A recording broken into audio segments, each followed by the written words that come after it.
Hello নমস্কার বন্ধুরা, আপনাদের সবাইকে স্বাগত জানাচ্ছি আমার ছোট্ট একটা মিনি ব্লগে। তো এই যে দেখুন, শুক্রবার দিন আমাদের 3 চাউকে ন্যাড়া করা হলো। তো পুরো গাঞ্জা হয়ে গেছে। তো প্রথমে আয়ুষকে করাচ্ছে, ও করাতে চাইছিল না, বাট আমি বললাম যে অ্যাক্সিডেন্টের এমনিতেও এত বড় অ্যাক্সিডেন্ট হয়েছে, এটা করানো দরকার। চুলের ভেতরে আমরা দেখি না, মাথা তো এমনিতে দেখেছি ঠিক আছে, চুলটা ফেললে ভালো হবে। তো ওর প্রথমে করলো, তারপর এই যে এনাকে বসানো হলো। তো ইনি বসলেন। এই যে এখন ও কাটতে চাইছে না, মানে ও একটু শাই ফিল করছে না কি করছে জানি না, ওর ভালো লাগছিল না, ফেলতে চাইছিল না, কিন্তু ওরও অনেকটা পুরো মাথায় ঘামুরিয়া হয়ে গেছে।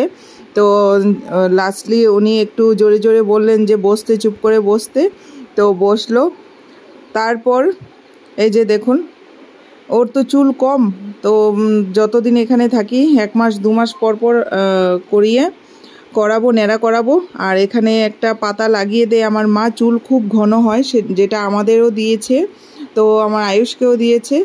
আর এই যে দেখুন, সেটা করার পর সবার চুল ফেলে দিয়েছে। আমি রাইকে দেখাতে পারিনি, কারণ ও ভীষণ কাজ ছিল, ওর তো মানে ইঁদুরে খেয়ে রেখেছে এরকম হয়েছে।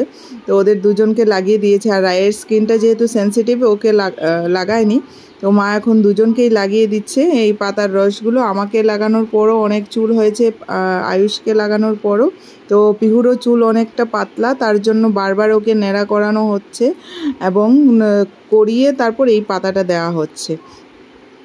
তো আয়ুষ প্রথমে চাইছিল না করতে, পরে করেছে, ভালোই হলো। তারপর ওরা দেখুন ভাই বোন স্নান টান করে ন্যাড়া করানোর পর এইসব লাগিয়ে শশা খাচ্ছে।